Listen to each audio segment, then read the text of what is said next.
السلام علیکم۔ اعوذ باللہ من الشیطان الرجیم، بسم اللہ الرحمن الرحیم۔ اللہم صلی علی محمد النبی الامی وعلی آلہ وصحبہ وبارک وسلم۔ عشرہ مغفرت کا آغاز ہو چکا ہے،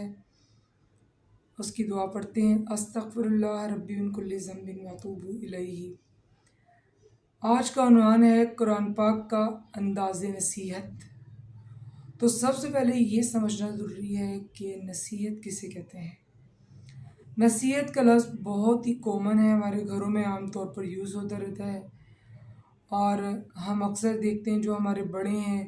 وہ بچوں کو، نوجوانوں کو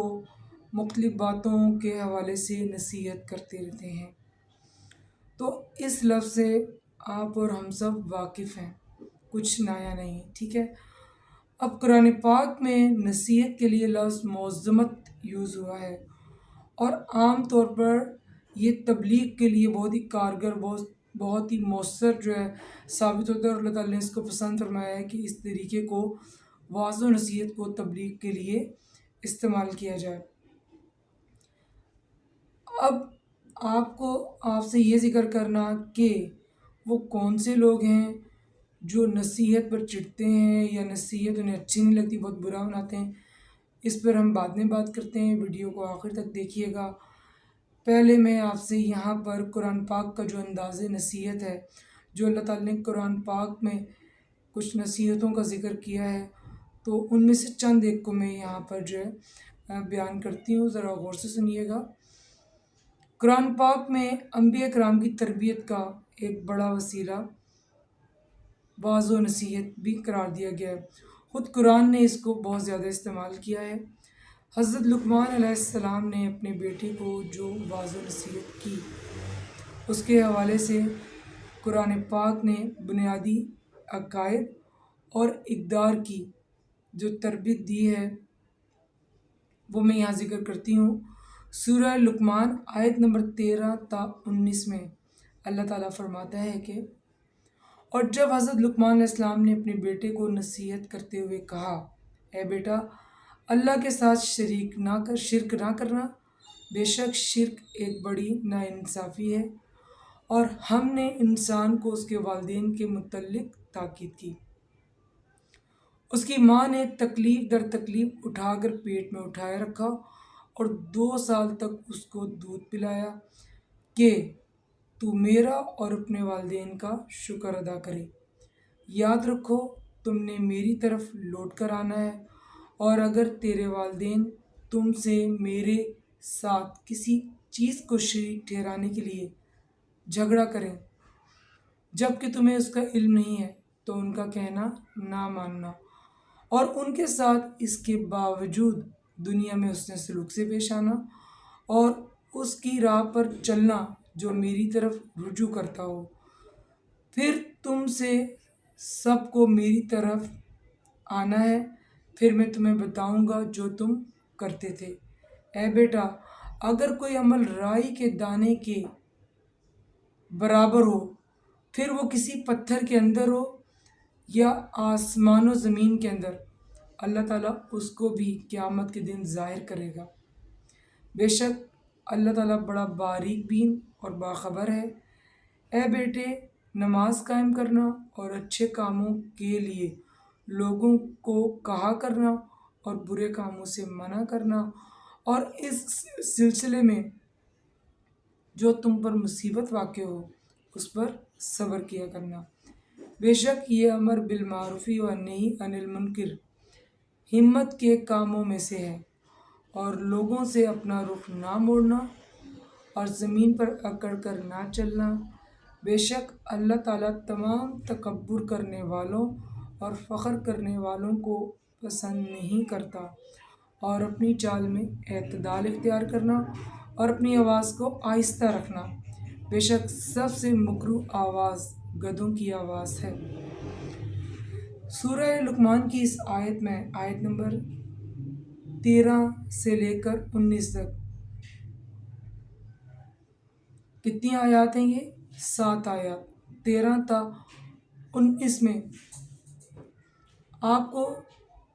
کتنی جو اس میں اہم باتوں کی طرف اللہ تعالیٰ نے اشارہ کیا کہ حضرت لقمان کی جس نصیحت کا ذکر کیا جو انہوں نے اپنے بیٹے کو کی، تو اس نے بتایا کہ شرک سے بھی منع فرمایا، ٹھیک ہے، حالانکہ اس حد تک کہ وہ کام جو کہ اولاد کو ماں باپ کہہ رہے ہوں لیکن وہ اللہ تعالیٰ کے احکامات کے منافی ہے،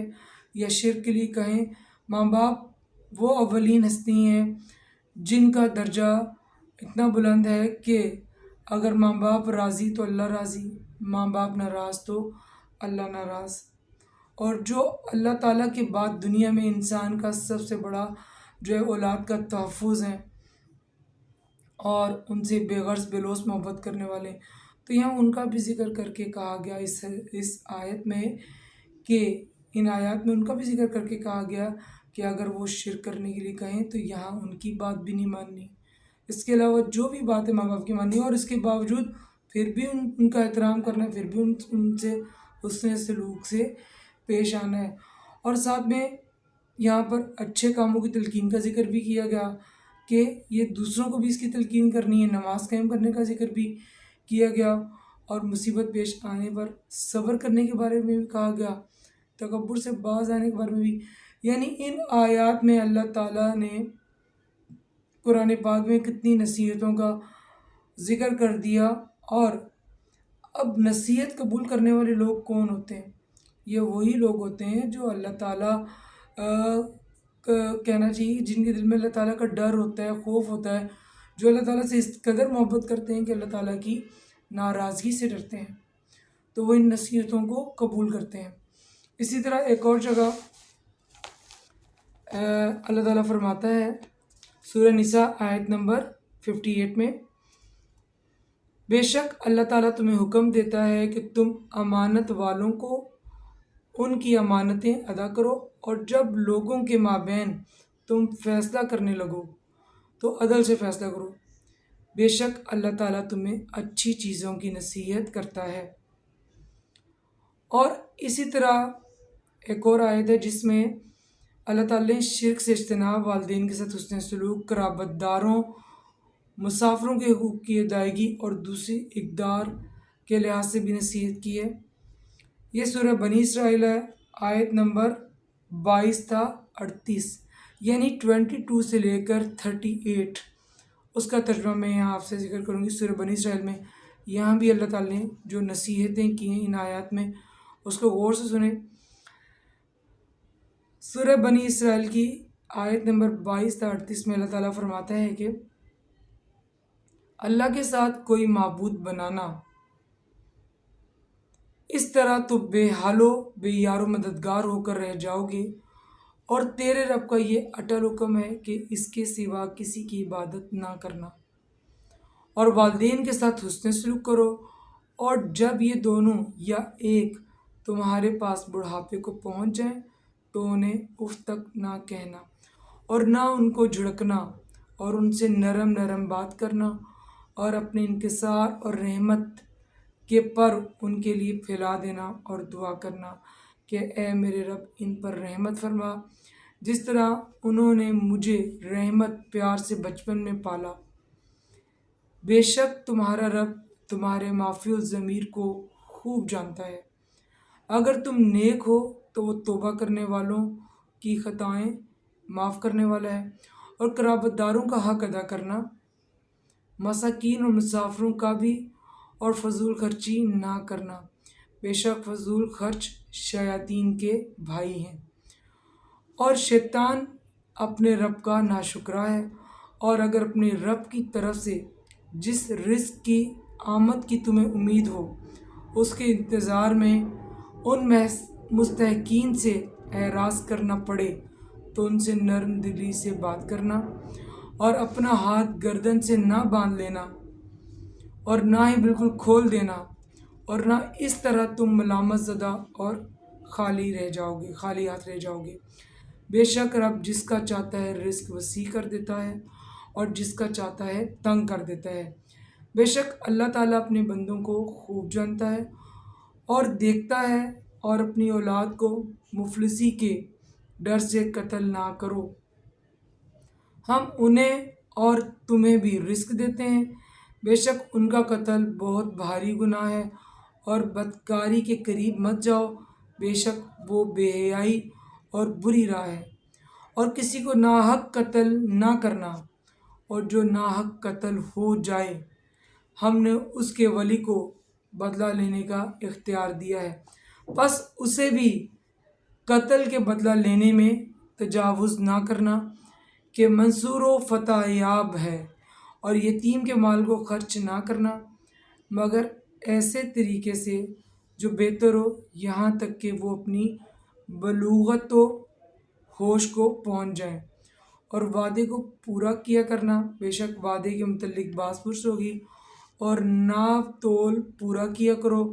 اور ترازو صحیح سے تولا کرنا، یہ اچھی بات اور اچھے انجام والے کام ہیں۔ جس بات کا تمہیں علم نہ ہو اس کے پیچھے نہ پڑنا، بے شک کان، آنکھ اور دل تمام کے متعلق قیامت کے دن باز پرس ہوگی۔ اور زمین پر اکڑ کر نہ چلنا، بے شک اس طرح نہ تو زمین کو پھاڑ سکتا ہے اور نہ پہاڑوں کی بلندی کو پہنچ سکتا ہے۔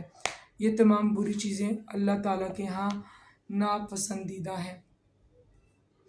ان آیات میں بھی اللہ تعالیٰ نے بہت سی اہم باتوں کی طرف ہماری توجہ دلائی ہے، اور جب ہمیں قرآن پاک کے حوالے سے کوئی بات پتہ چل جائے تو پھر کسی شک و شبے کی گنجائش نہیں رہتی۔ اور یقیناً میں دعا کرتی ہوں کہ آپ اور ہم اللہ تعالیٰ ہمیں انہی لوگوں میں شامل فرمائے جو نصیحت کو قبول کرنے والے ہیں، جو اچھی بات کو سمجھنے والے ہیں۔ اس لیے کہ یہ بہت بڑی بدنصیبی ہے کہ جو لوگ نصیحت یا اچھی باتیں سن کر چڑھتے ہیں، اور وہ آپ نے دیکھا ہوگا اکثر لوگ یہ کہتے ہیں، اگر آپ کسی کو اچھی بات بتاتے ہیں وہ کہتے ہیں جی ہمیں دین نہ سکھاؤ، خود اپنا صحیح کرو، ہمیں نہ بولو۔ یا یہ والا انداز ہوتا ہے کہ جی ہمیں تو اپنی قبر میں جانا ہے، آپ کو اپنی قبر میں جانا ہے۔ لیکن شاید یہ سب بلا بیٹھے ہیں کہ بحیثیت مسلمان، بحیثیت امت محمدیہ صلی اللہ علیہ وآلہ وسلم ہونے کے ناطے سے میرا، آپ کا اور ہر مسلمان کا یہ فرض بنتا ہے کہ وہ پہلے اپنی ذات کی پرواہ کرے، پہلے وہ خود صحیح راستے پر چلے، اس کے بعد وہ آگے بھی یہی کام جاری رکھے تا قیامت، جب تک یہ سلسلہ چلتا رہے گا نسل در نسل، اسے اپنی بات آگے ایک صحیح بات، حق کی بات پہنچانی ہے۔ تو ان آیات میں کتنی اہم باتوں کی طرف اللہ تعالیٰ نے ہمیں توجہ دلائی ہے، تو ان سب پر ہمیں عمل کرنا چاہیے، جو کہ ہم جانتے بوجھتے تھوڑا بھلا دیتے ہیں۔ اور اسی طرح سورہ نساء کی آیت نمبر 36 میں اللہ تعالیٰ فرماتا ہے، اس میں ہمسایوں کے حقوق کی طرف اللہ تعالیٰ نے توجہ دلائی ہے، اور اللہ کی عبادت کرو اور اس کے ساتھ کسی چیز کو شریک نہ کرو، اور والدین کے ساتھ حسن سلوک کرو، اور اہل قرابت کے ساتھ، یتیموں، مساکین، نزدیک اور دور کے ہمسایوں اور رفقا، پہلو اور غلاموں کے ساتھ، بے شک اللہ تعالیٰ متکبر اور شیخی بگاڑنے والوں کو پسند نہیں کرتا۔ جی، آج جو ہم نے چند ایک نصیحتوں کا یہاں ذکر کیا، اللہ تعالیٰ نے قرآن پاک میں جو نصیحتیں ہمیں فرمائی ہیں، سورہ لقمان سے کیا، سورہ نساء سے کیا، سورہ بنی اسرائیل سے کیا، اور آپ نے دیکھا ہوگا ان تینوں جو صورتیں ہیں ان میں جو بھی ہم نے نصیحتیں سنی، اس میں بار بار تکبر کرنے والوں کے بارے میں اللہ تعالیٰ نے ناراضی کا اظہار کیا ہے، ناپسندیدگی کا اظہار کیا ہے۔ یعنی تکبر ایک بہت بڑی برائی ہے کہ جس کا کہنا چاہیے جو متکبر انسان ہے، جو مغرور انسان ہے، بعض اوقات اس کو خود ہی اندازہ نہیں ہو پاتا کہ یہ چیز اس کے اندر صلاحیت کر گئی ہے۔ تو کسی چیز میں بھی اپنے آپ کو دوسرے سے اعلیٰ سمجھنا، کسی کو کمتر سمجھنا، اور اپنے آپ کو زیادہ نیک سمجھنا، اور دوسرے کے لیے سمجھنا کہ وہ گناہ گار ہے، اس کا کیا ہوگا، تو اس سے اجتناب کرنا چاہیے۔ اللہ تعالیٰ معاف فرمائے، اس لیے کہ کب کون سی بات ہے جس کی وجہ سے آپ پکڑ میں آ جائیں، اور کون سی ایسی بات ہے جس کی وجہ سے اللہ تعالیٰ معاف فرما دے۔ تو اس لیے استغفار کا بہت زیادہ کرتے رہنا چاہیے۔ رمضان مبارک الحمدللہ اللہ تعالیٰ کا رحمت و برکت والا مہینہ چل رہا ہے، تو بہت زیادہ استغفار پڑھنا چاہیے، اشرح مغفرت شروع ہے، اور ویسے بھی اس کے بعد بھی، رمضان کے بعد بھی، تاکہ وہ گناہ جو ہم سے جانے انجانے ہو جاتے ہیں اللہ تعالیٰ ان کو جو ہے معاف فرما دے، اور ساتھ ساتھ ہی یہ چیزیں جو ریوائز ہوتی رہتی ہیں، جو میں آپ سے شیئر کرتی رہتی ہوں، اور تو یہ ہمیں کوشش کرنی چاہیے کہ ہم اس پر عمل بھی کریں، کیونکہ اسی میں ہماری دنیا اور آخرت کی بھلائی ہے اور راہ نجات ہے کہ ہمارے تھرو ایک اچھی بات آگے پہنچ رہی ہے۔ تو بس آج کا جو ہمارا جو ٹاپک تھا، ہم نے اس پہ بات کی، اور اب میں آپ سے اجازت چاہوں گی، آپ سے ساتھ میں یہ بھی کہنا چاہوں گی کہ اگر آپ کو یہ ویڈیو اچھی لگی ہے اور آپ کو یہ تمام چیزیں سمجھ میں آئیں تو آپ اس کو آگے ضرور شیئر کریں، اور وہ لوگ، وہی بات ہے کہ ہم ان لوگوں میں اپنا شمار نہیں کرنا چاہتے کہ جن لوگوں کو اللہ تعالیٰ نے ناپسند فرمایا، یا جو اچھی بات سن کر جو ہے اس کو نظر انداز کرتے ہیں۔ تو اچھی چیز کو جو ہے آگے شیئر کرنا چاہیے، کیونکہ اچھی بات، کوئی اچھی ویڈیو، کوئی بھی ایک اچھا میسج، اس کو آگے پہنچانا ہم سب کا ایک فرض ہے، کیونکہ یہ صدقہ جاریہ ہے۔ تو اللہ تعالیٰ آپ پر، ہم پر اپنا فضل و کرم رکھے۔ اب آپ سے اجازت چاہتی ہوں، اور اجازت سے پہلے ہم جو ہے درود ابراہیمی پڑھتے ہیں۔ اعوذ باللہ من الشیطان الرجیم، بسم اللہ الرحمن الرحیم۔ اللہم صلی علی محمد وعلی آل محمد کما صلیت علی ابراہیم وعلی آل ابراہیم انک حمید مجید۔ اللہم بارک علی محمد وعلی آل محمد کما بارکت علی ابراہیم وعلی آل ابراہیم انک حمید مجید۔ السلام علیکم ورحمۃ اللہ وبرکاتہ۔